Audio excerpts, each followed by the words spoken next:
Épisode 80. Les Français sont-ils racistes? Salut à toutes et à tous, bienvenue pour ce nouvel épisode. C'est Hugo et je suis très content de vous retrouver. Alors pour être honnête avec vous, c'est déjà la 3e fois que j'essaye d'enregistrer cet épisode et à chaque fois je dois m'arrêter, je bloque, je suis pas content de ce que je suis en train de raconter. Parce que c'est un sujet assez sensible, assez difficile, donc il faut faire très attention au choix de ces mots, notamment quand on est une personne blanche comme moi. Mais voilà, c'est un sujet important et j'ai vraiment envie de vous en parler. Donc là, je m'engage à finir cet épisode et à le publier. Évidemment, le choix du sujet est en réaction aux événements actuels aux États-Unis, à la mort de George Floyd, ce citoyen américain qui a été asphyxié par un agent de police après ce qui devait être une simple arrestation. Alors, dans cet épisode, je ne vais pas parler de la situation aux États-Unis parce que je ne suis pas un spécialiste en la matière.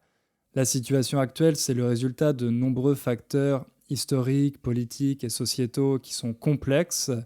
J'ai pas envie de vous raconter n'importe quoi. Il y a déjà plein de très bons articles qui ont été publiés sur ce sujet. Mais ce qu'on peut dire, c'est que la mort de George Floyd, c'est le dernier d'une longue série de cas de violences policières contre la communauté afro-américaine. Et encore une fois, ça pose la question d'un racisme endémique dans la police américaine. Il faut savoir qu'aux États-Unis, un homme noir a 2,5 fois plus de chances de se faire tuer par la police qu'un homme blanc. Ça, c'est un chiffre, une conclusion d'un rapport publié par la National Academy of Science en 2018. Alors, en France, le mélange de races, c'est un phénomène beaucoup plus récent. Ah oui, je vais utiliser le mot race ici, mais je le mets entre guillemets parce que ce concept, c'est pas un concept aussi évident qu'on le croit a priori. En fait, sa validité scientifique est largement questionnée aujourd'hui. Et d'ailleurs, on va reparler de ça un peu plus tard dans l'épisode. Mais bon, comme c'est plus pratique et plus facile de comprendre avec ce mot, je vais continuer d'utiliser le mot race jusqu'à ce qu'on en parle un peu plus en détail. Alors, en France, jusqu'aux années 60, l'immigration, elle était principalement blanche et européenne. C'était une immigration qui venait d'Italie, de Pologne, d'Espagne, du Portugal. Et puis c'est seulement à partir des années 60 qu'on a assisté à l'arrivée d'immigrés qui venaient de pays d'Afrique du Nord, mais aussi d'Afrique subsaharienne, comme le Sénégal, le Mali ou la Mauritanie. J'ai déjà consacré un épisode à ce sujet, à l'immigration en France, donc si ça vous intéresse, je vous conseille de l'écouter. C'était l'épisode 38. Encore une fois, on ne va pas reparler de ça en détail dans cet épisode parce qu'on a déjà beaucoup d'autres points à aborder. Alors en France, il n'y a pas eu de ségrégation raciale comme c'était le cas aux États-Unis ou en Afrique du Sud, mais l'intégration de ces communautés, elle a été très difficile également. L'intégration pour les immigrés et leurs enfants reste d'ailleurs compliquée aujourd'hui. Et depuis une vingtaine d'années, les relations entre les gens issus de ces communautés, de ces minorités, et la police sont, on pourrait dire, de plus en plus tendues. Notamment entre les jeunes qui vivent dans les banlieues. Les banlieues, vous savez, ce sont ces quartiers en périphérie des villes avec des grands immeubles, avec beaucoup d'étages, où vivent les gens qui n'ont pas beaucoup d'argent, qui n'ont pas de bonne situation économique. Donc les relations entre la police d'un côté et les jeunes de banlieue sont de plus en plus tendues. Par exemple, en 2016, il y a un jeune qui s'appelait Adama Traoré qui est mort après avoir été arrêté par des policiers et tout comme George Floyd, il est mort asphyxié. D'ailleurs, ils ont prononcé les mêmes mots avant de mourir. Bon, Adama Traoré les a prononcés en français, évidemment. Lui aussi, il a dit aux policiers qui l'avaient arrêté et qui étaient en train de l'étouffer, il leur a dit « Je ne peux plus respirer ». Mais les policiers n'ont pas arrêté et ensuite, Adama Traoré a dû être transporté à l'hôpital, il a été hospitalisé et il est décédé à l'hôpital. Mais les résultats de l'autopsie ont annoncé qu'Adama Traoré était mort d'une insuffisance respiratoire qui n'était pas liée à l'arrestation. En fait, l'autopsie a innocenté les policiers. Elle a annoncé que les policiers étaient innocents. Mais ce qui est intéressant, c'est que juste après la mort de George Floyd, la famille d'Adama Traoré a reçu les résultats d'une nouvelle expertise médicale, une expertise médicale demandée cette fois par la famille d'Adama et qui a été réalisée par un médecin indépendant. Et cette nouvelle expertise médicale, ce nouveau rapport, a eu une conclusion contraire à celle de l'autopsie officielle. En fait, dans cette nouvelle expertise médicale, le médecin a conclu que Adama Traoré était bien mort à cause de l'arrestation des 3 policiers qui l'avaient asphyxié, et pas à cause d'une insuffisance respiratoire chronique. Comme ces résultats ont été publiés juste après la mort de George Floyd, évidemment, ça a fait écho à cette question du racisme, qui n'est pas spécifique aux États-Unis, mais qu'on retrouve sous des formes très similaires en France. Et 20 000 personnes se sont réunies à Paris le 3 juin pour manifester pour Adama Traoré et également pour dénoncer de manière plus générale les violences policières contre la communauté afro-américaine aux États-Unis et contre les minorités en France. Des 2 côtés de l'Atlantique, les familles des victimes et les victimes ont ce sentiment d'injustice. Un sentiment d'injustice parce que les minorités visées par cette violence policière n'ont personne pour les défendre et les policiers qui sont incriminés finissent presque toujours par être innocentés. Donc il y a vraiment un fort sentiment d'injustice et d'incompréhension face à cette situation. Et cette impression d'avoir un racisme endémique dans la police, elle a été confirmée un peu plus tard, le jeudi 4 juin, quand le média indépendant Street Press a révélé une enquête pour laquelle un journaliste s'est infiltré dans un groupe Facebook privé de policiers, un groupe dans lequel il y avait environ 8000 membres.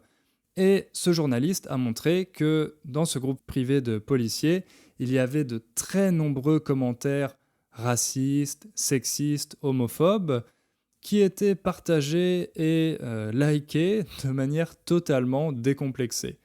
Et ça a été une preuve supplémentaire de ce problème de racisme au sein de la police.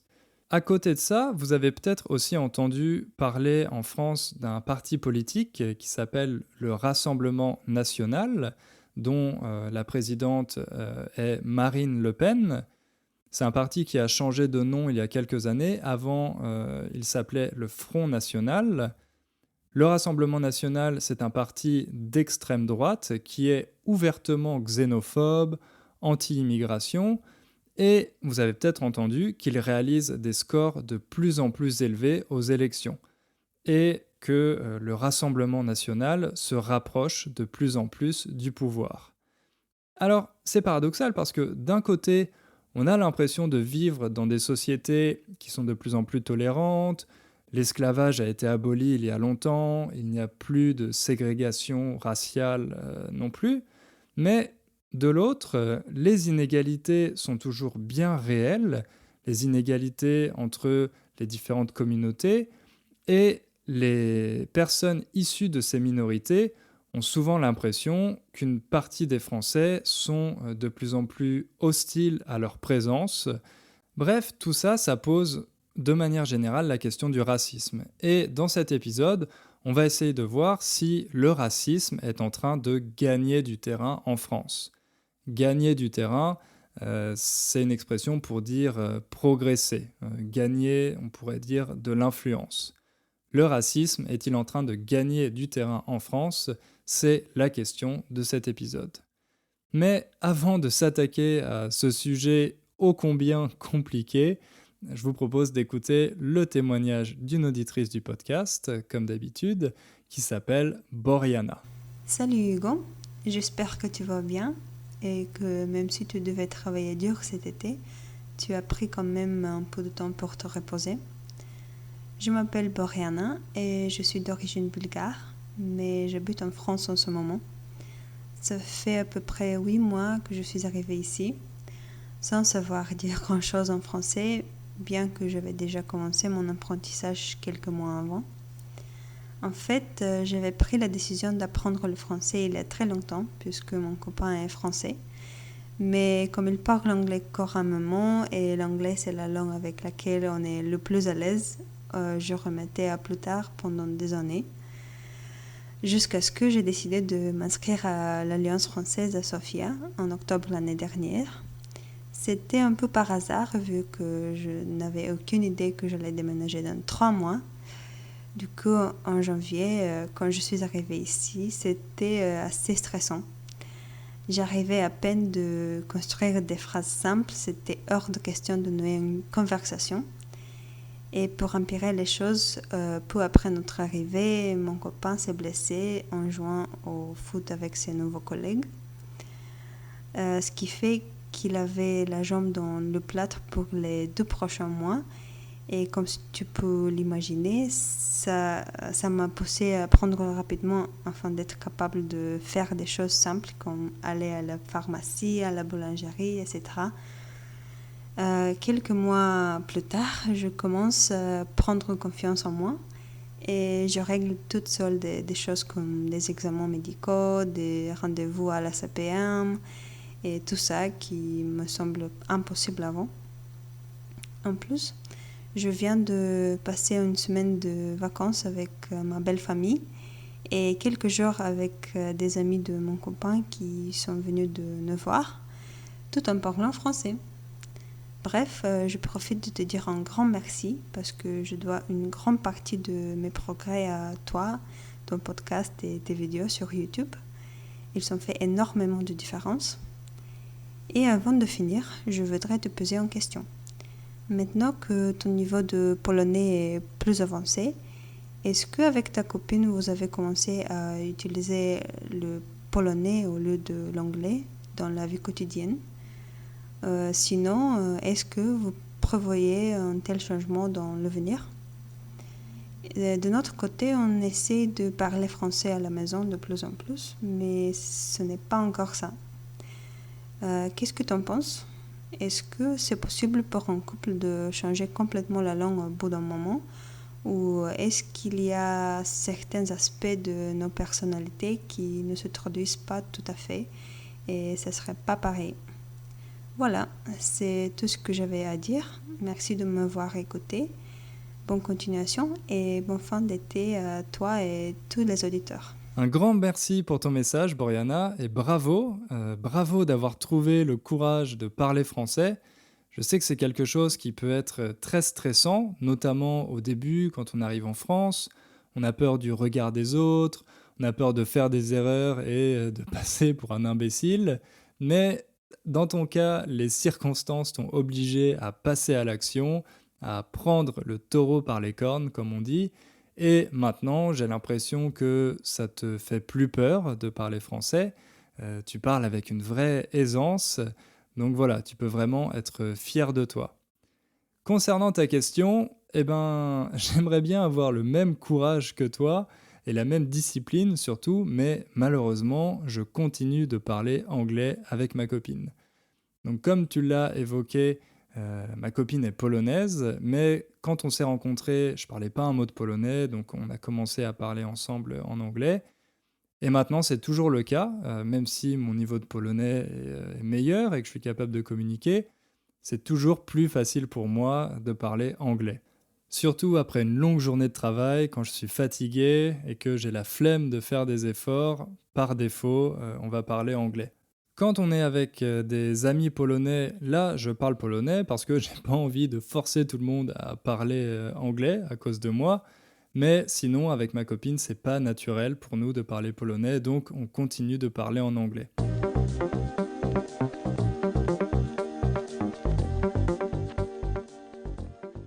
Voilà, maintenant on va pouvoir passer aux choses sérieuses et s'attaquer au sujet de cet épisode. D'abord, on va essayer de comprendre si le racisme est un phénomène nouveau ou bien s'il fait partie de la nature humaine. Est-ce que le racisme répond à une sorte de besoin humain ou est-ce qu'il s'agit seulement d'une invention intellectuelle? Pour comprendre le racisme, il faut s'intéresser à la notion de groupe. Aristote, par exemple, écrivait que l'homme est un animal social, un animal qui a besoin d'appartenir à un groupe. Et ce besoin d'appartenance, il se traduit par l'adoption de comportements identitaires. On essaye d'adopter, de copier l'identité du groupe auquel on souhaite appartenir pour se faire accepter. Ça, c'est quelque chose qui est très visible chez les adolescents, par exemple. Vous savez, au collège et au lycée, il existe différents types de groupes, les skateurs, les gothiques, etc. Bon, peut-être que ça a changé maintenant, je ne sais pas, je suis un peu vieux pour ça. Mais bon, il existe différents types de groupes, chaque groupe a son identité, et si on veut se faire accepter par un groupe, eh bien, on doit adopter ses codes. Les codes vestimentaires, la façon de parler, la musique qu'on écoute, les sports qu'on pratique, etc. Mais une fois qu'on a réussi à se faire accepter par le groupe, notre plus grande peur, ça devient la peur d'exclusion. Donc on fait tout pour ne pas se faire exclure de ce groupe. Et pour ne pas se faire exclure, une bonne méthode, c'est de rejeter les autres. Rejeter tous ceux qui ne font pas partie de notre groupe. Par exemple, on se moque d'eux, on les critique, on critique leurs vêtements, on critique leur attitude, etc. Et tous ces individus qui ne sont pas acceptés par le groupe, ou alors qui sont dans des groupes plus petits, qui ne font pas partie du groupe dominant et qui sont systématiquement rejetés, eh bien, ils sont victimes de ces discriminations. De ces discriminations fondées sur des différences physiques, des différences liées au handicap, une orientation sexuelle différente, une orientation religieuse ou bien tout simplement une couleur de peau différente. Donc finalement, cette question du racisme, elle s'inscrit plus largement dans la question de l'appartenance à un groupe et du rejet, de l'exclusion des autres individus.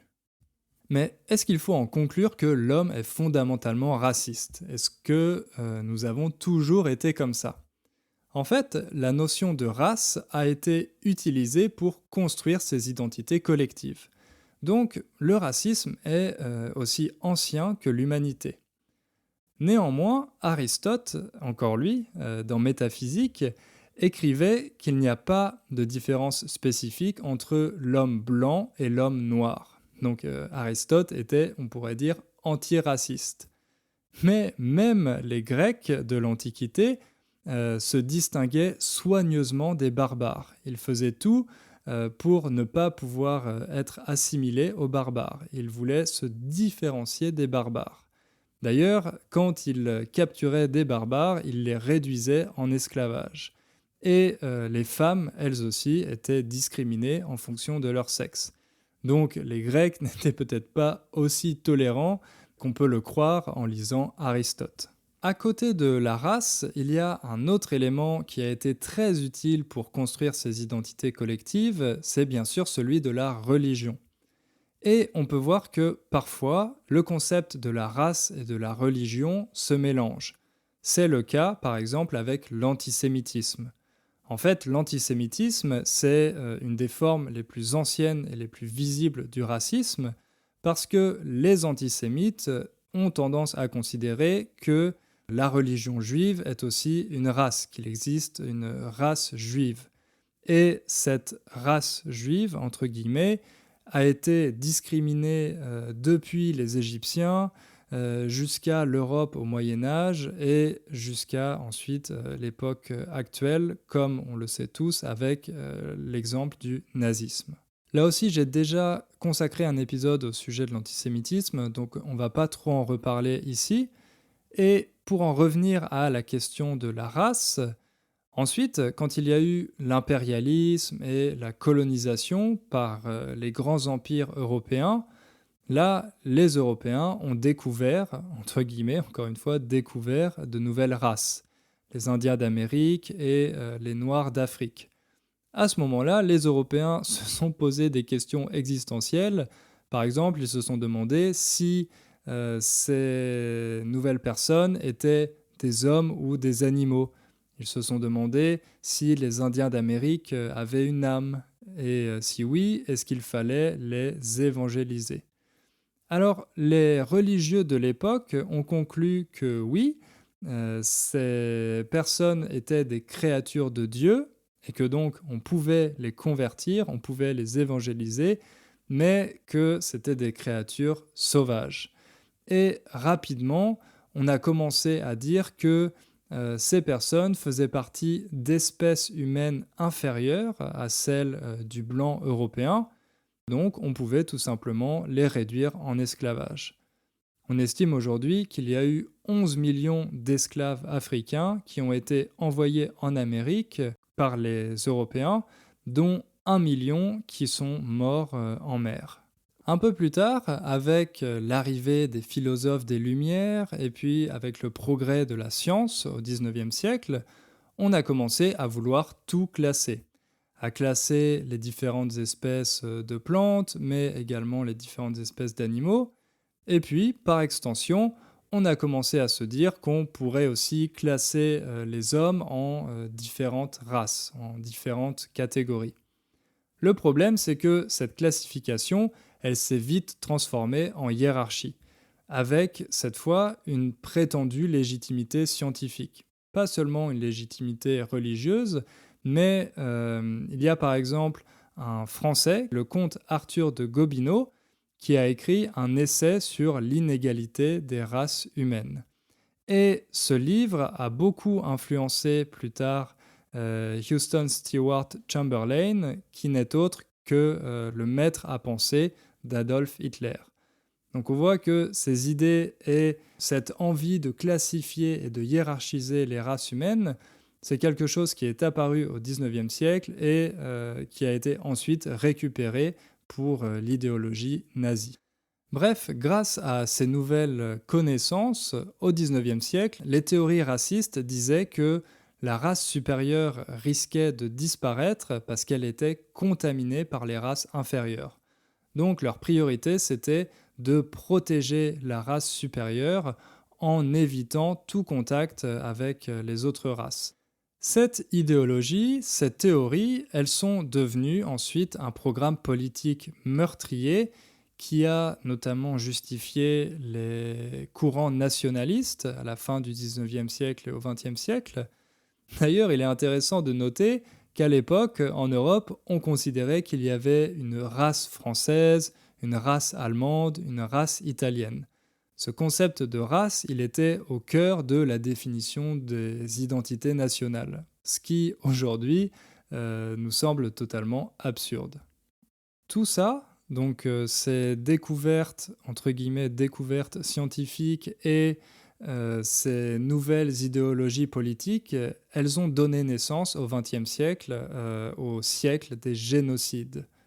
Évidemment, la forme la plus extrême de ce racisme, c'était le nazisme, qui avait une hiérarchie très précise des races, avec tout en haut les Aryens, la race supérieure, qui était d'ailleurs biologiquement supérieure au peuple français. En dessous, il y avait les Slaves, qui étaient considérés comme des sous-hommes, et puis les Juifs et les Tziganes, qui étaient tout en bas de la hiérarchie. Les nazis considéraient qu'il fallait donc systématiquement massacrer tous les Juifs et les Tziganes, parce qu'ils étaient une espèce humaine inférieure. Mais en plus du nazisme, il y a eu d'autres génocides, comme le génocide arménien, 1915-1923, le génocide des Bosniaques par les Serbes dans les années 90 et aussi le génocide des Tutsis par les Hutus au Rwanda. Donc voilà, le XXe siècle, ça a été le point culminant de toutes ces théories racistes et ça a donné naissance à ces génocides.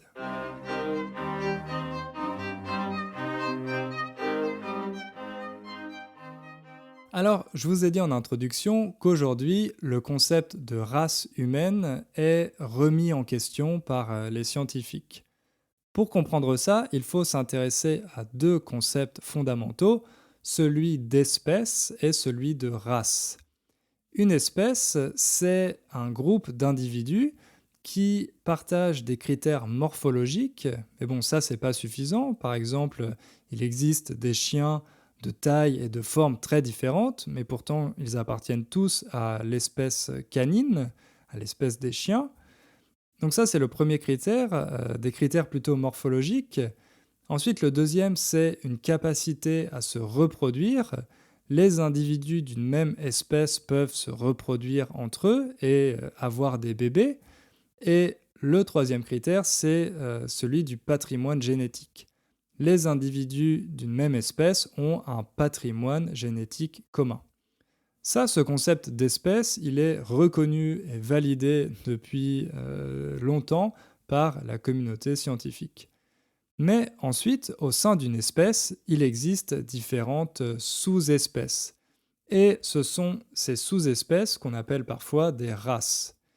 Alors, une sous-espèce, c'est un groupe d'individus qui se distingue d'un autre groupe de la même espèce par des critères physiques ou génétiques qui lui sont propres.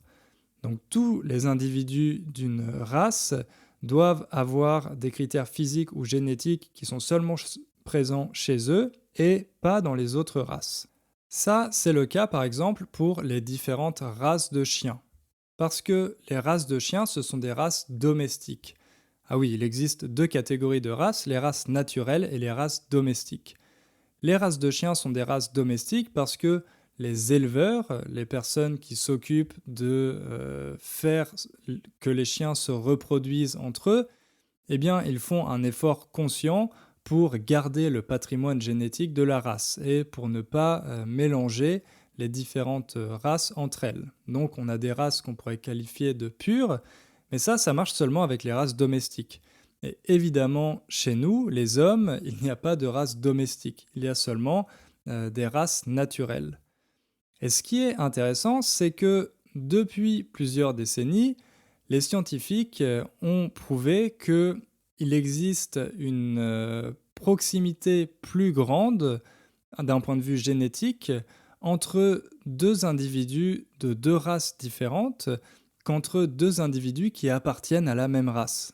Donc c'est assez contre-intuitif, mais quand on regarde au niveau génétique, eh bien deux individus qui appartiennent à deux races différentes peuvent, encore une fois j'utilise le mot race entre guillemets ici, mais bon, ces deux individus ont un patrimoine génétique plus proche que celui de deux individus qui appartiennent à la même race.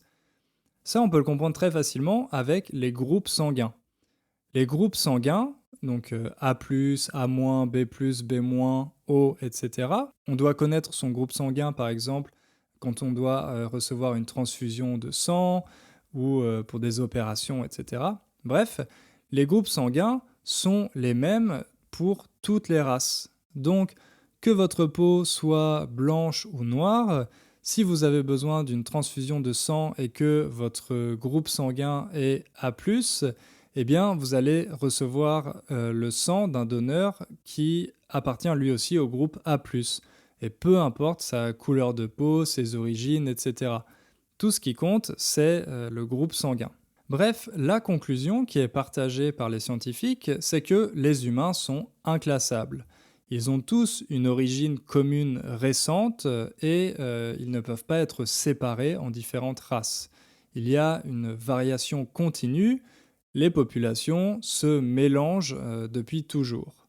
Et cette conclusion scientifique commence à avoir des applications très concrètes, parce qu'en France, par exemple, depuis juillet 2018, le mot race est supprimé de la Constitution. On ne trouve plus le mot race dans la Constitution française.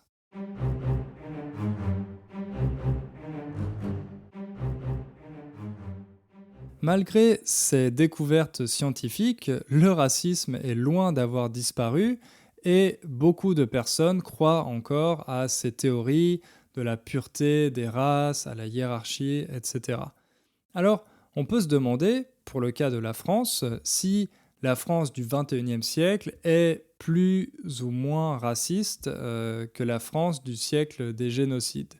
Et plus généralement, quelle forme prend le racisme aujourd'hui? Quand on regarde les études, on voit que globalement, la société française est de plus en plus tolérante. Par exemple, il y a une étude qui est réalisée chaque année par la Commission nationale consultative des droits de l'homme et cette étude montre que les Français sont de plus en plus favorables à une lutte contre le racisme, qu'ils se considèrent comme étant pas du tout racistes. Donc voilà, c'est vraiment du point de vue des valeurs, c'est quelque chose qui s'observe très facilement dans les études réalisées sur le sujet. Et quand on compare les Français aux autres Européens, on voit qu'en général, ils sont plus tolérants que la moyenne. Ça, c'est la conclusion d'une autre étude de référence qui s'appelle European Values Survey, qui a été réalisée en 2017. Donc, quand on prend la moyenne des pays européens, en général, la France, pour cette question du racisme, fait partie des pays les plus tolérants. D'ailleurs, il y a un sociologue qui s'est beaucoup intéressé à cette question du racisme, un sociologue qui s'appelle Vincent Tiberi. Et Vincent Tiberi a montré que quand une population est plus diplômée, quand elle fait des études plus longues, le racisme a tendance à diminuer au niveau des valeurs. Ça, c'est très visible dans les différentes études sur les valeurs. On voit que systématiquement, les générations les plus jeunes sont celles qui sont les plus éduquées et les plus tolérantes. Donc, il y a un lien entre le niveau d'éducation et la sensibilisation aux questions qui touchent au racisme. Le niveau d'éducation est un facteur qui permet de faire baisser le racisme, mais il y a un autre outil très important, c'est celui de la loi. En France, les actes et les injures racistes sont condamnés par la loi.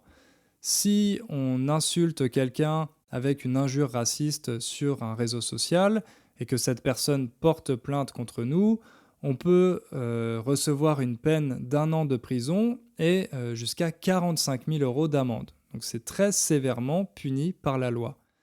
Mais malgré ça, malgré cette forme de dissuasion, il y a une augmentation en France des actes antisémites. Je vous en avais parlé dans l'épisode sur l'antisémitisme, mais il y a eu de nombreux cas récemment de profanation de cimetières, des croix gammées qui étaient dessinées sur les tombes. Les actes islamophobes, eux, ils ont connu un pic après les attentats de 2015 en France, mais depuis 2016, ils ont plutôt tendance à diminuer.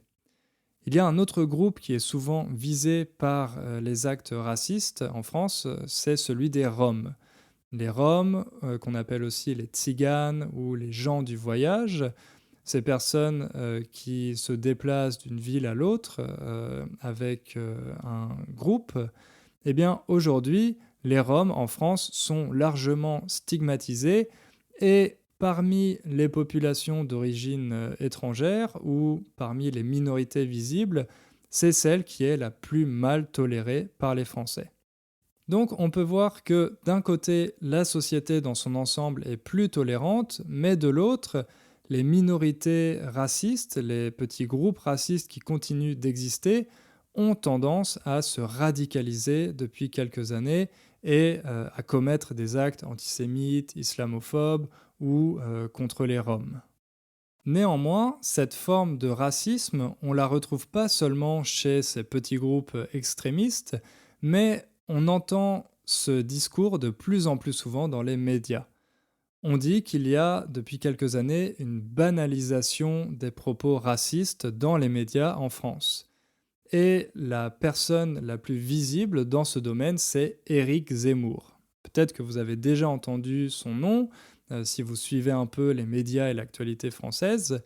Éric Zemmour, c'est un polémiste qui tient régulièrement des propos racistes, en particulier contre les musulmans.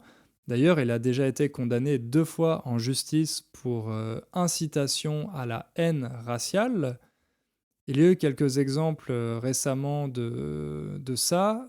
Par exemple, dans une émission de télévision, Éric Zemmour a insulté une autre invitée qui s'appelle Absatou Sy, qui est une entrepreneuse française dont les parents sont sénégalais.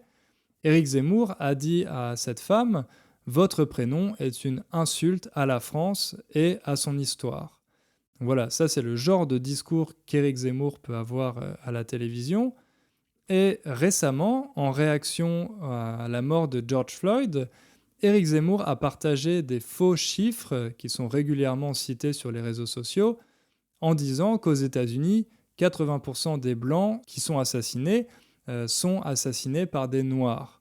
En réalité, c'est un chiffre complètement faux qui a été beaucoup partagé sur les réseaux sociaux, mais qui a été ensuite démenti par de nombreux médias, parce que la réalité, c'est que 80% des Blancs assassinés sont assassinés par des Blancs. Bref, Éric Zemmour est un grand amateur de ce genre de faux chiffres, ces insultes, ces discours islamophobes, mais malheureusement, les médias lui accordent de plus en plus de place. Par exemple, il a une émission quotidienne sur une chaîne qui s'appelle CNews, qui est une chaîne très regardée en France. Les médias lui donnent de plus en plus de place, tout simplement parce que ces polémiques attirent de l'audimat, attirent de l'audience. On dit qu'elles créent du buzz, et ça permet ensuite aux médias de gagner plus d'argent grâce à la publicité. Bref, aujourd'hui, c'est presque impossible de ne pas voir le nom ou le visage d'Éric Zemmour chaque semaine dans les médias en France, et ces polémiques sont de plus en plus nombreuses. À travers Éric Zemmour, mais aussi d'autres figures similaires, les propos racistes semblent se banaliser dans les médias français, en particulier les propos islamophobes. Alors ça peut sembler paradoxal parce que si les valeurs ont évolué vers plus de tolérance, pourquoi y a-t-il ce retour du racisme dans les médias français et parmi ces petits groupes extrémistes? Et surtout, pourquoi observe-t-on une montée en puissance des partis politiques xénophobes partout dans le monde?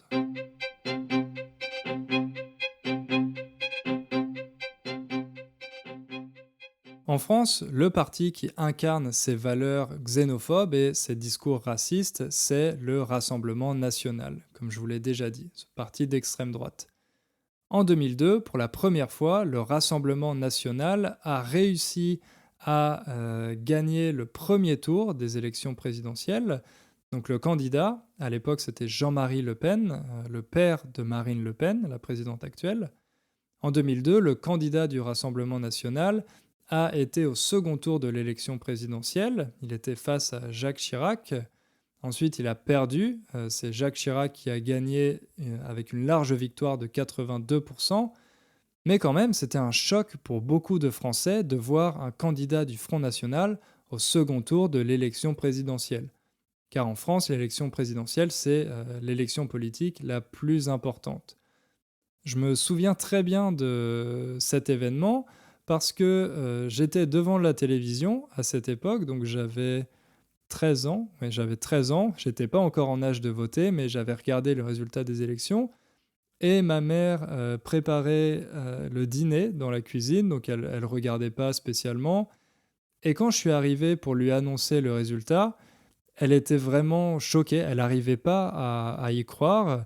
Et elle m'a dit que c'était seulement une erreur ou alors les résultats provisoires. Mais ensuite, quand on est allé ensemble devant la télévision et qu'elle a vu qu'il s'agissait des vrais résultats, je me rappelle qu'elle a été extrêmement choquée.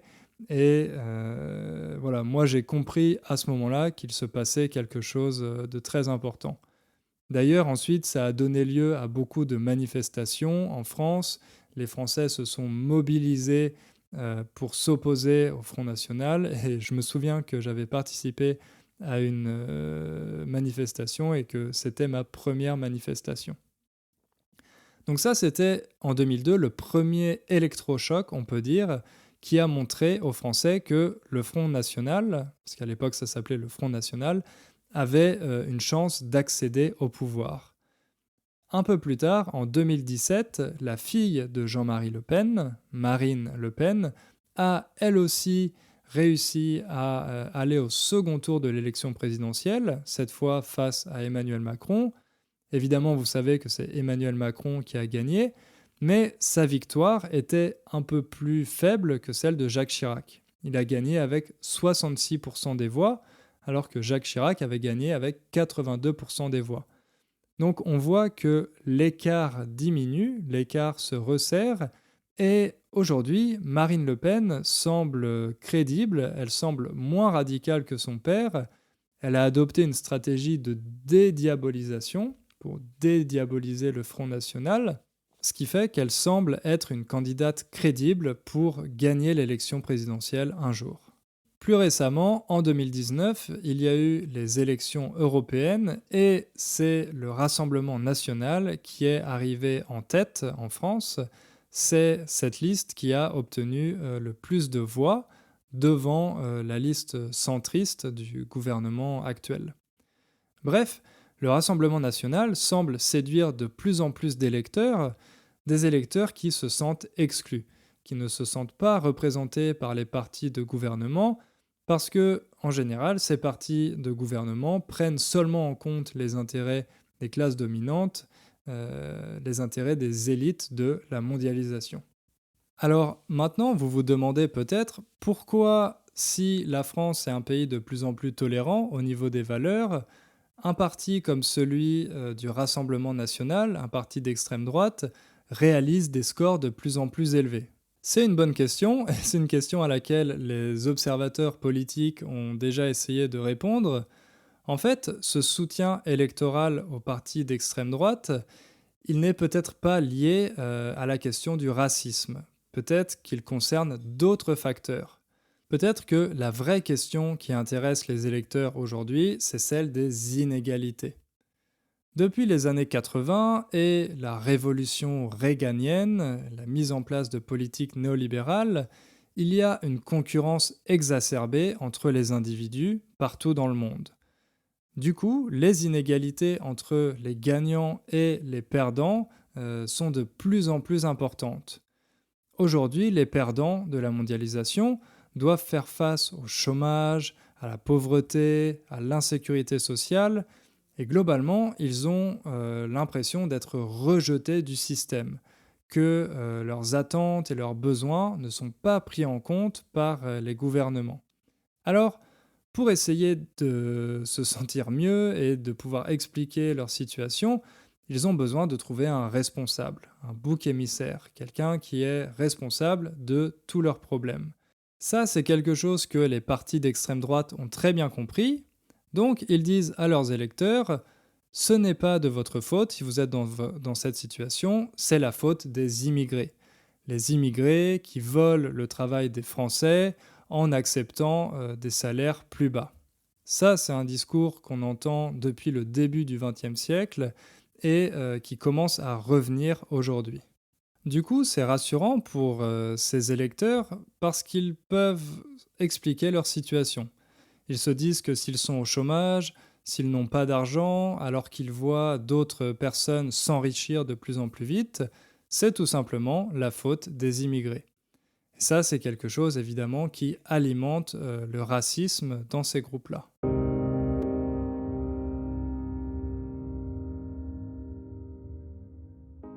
En conclusion, on peut dire qu'aujourd'hui, à cause de la concurrence néolibérale entre les pays, mais aussi à l'intérieur d'un même pays, entre les différents groupes, nos sociétés sont divisées. Et la seule forme de protection qui reste aux perdants de la mondialisation, c'est celle du groupe. Le groupe permet de se protéger en rejetant les autres.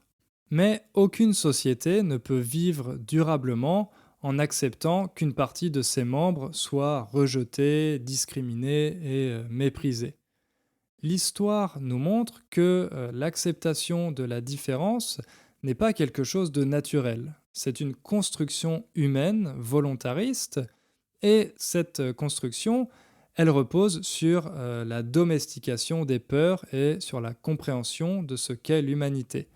Il faut donc continuer à éduquer les populations pour avoir une plus grande tolérance et construire une société juste dans laquelle le racisme n'a plus de raison d'être.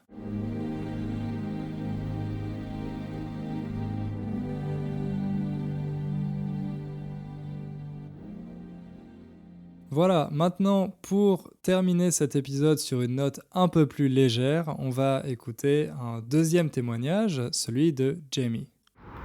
Salut Hugo, voici Jamie de Chicago. J'écoute ton podcast et regarde régulièrement vos vidéos sur YouTube. Je suis aussi une de tes étudiantes de Build a Strong Core. Alors, tu sois heureux que je suive tes bons conseils. Je voudrais te remercier pour vos efforts d'aider les étudiants comme moi qui veulent parler français couramment et avec confiance. Après t'avoir écouté pendant un an, j'ai décidé finalement à t'envoyer un message vocal. C'est à cause d'épisode 69, le Tour de France. Je suis tellement heureuse pour cet épisode. Le Tour de France est une raison que j'ai décidé d'améliorer mon français. Pendant 15e an, mon mari et moi regardons chaque journée de Tour, chaque étape, chaque moment. Les 3 semaines de Tour sont les meilleures journées de l'été pour nous. Comme ton grand-père, quelquefois je m'endors pendant que je regarde l'émission. Mais c'est parce que le paysage est tellement beau et les voix des commentateurs sont rythmées. Mais quand tu as dit que ton grand-père s'endormait quand il regardait le Tour, j'ai compris complètement. Cette année, nous aimions beaucoup le Tour. Il faisait beau presque tous les jours. Et l'équipe Team Sky, maintenant Ineos, ne semblait pas aussi forte sans Chris Froome. Donc, chaque étape était une surprise. Il y avait beaucoup de nouveaux noms et comme d'habitude, on pouvait voir la belle France village par village. C'est plutôt controversé, mais Lance Armstrong a lancé son propre podcast il y a quelques années. Nous lui écoutons chaque jour du Tour. Et pendant les autres concours de cyclisme comme le Giro d'Italie, Bastogne-Liège, Paris-Roubaix, etc. D'ailleurs, cette année, pour la première fois, les commentateurs lui ont mentionné par nom et même lui présenté sur l'écran pendant quelques étapes. Nous étions tellement choqués de lui avoir à la télé pendant le Tour de France, parce que personne n'a dit le nom Lance Armstrong à la télé pendant les 10 dernières années, comme il était mort. Pour moi, je sens déchiré. D'une part, il a triché. Et pire, il était un tyran contre tout ce qui disait la vérité, même ses coéquipiers ou ses amis proches. D'autre part, je pense qu'il a changé. Il a grandi un peu et son podcast est tellement bon. Par ailleurs, il connaît personnellement tant de coureurs, leurs équipes, leurs sponsors, etc. Donc, son podcast est très intéressant et quelqu'un qui aime le cyclisme aimerait. Donc, qu'est-ce que tu penses, Hugo? Est-ce que c'est faux que Lance gagne de l'argent en couvrant le Tour? S'il a triché, est-ce qu'on a tort pour lui écouter? Je ne sais pas ce que je pense, mais pour le moment, je suis heureuse que tu as discuté le Tour de France. Pour moi, c'est un topic très intéressant. Merci bien pour tout ce que tu fais. Au revoir. Merci beaucoup Jamie pour ton message. Je suis vraiment impressionné que ton mari et toi, vous ayez regardé chaque étape du Tour de France depuis 15 ans. Seul mon grand-père a fait mieux, je pense. Ça a dû vous prendre pas mal de temps, mais aussi quelques siestes.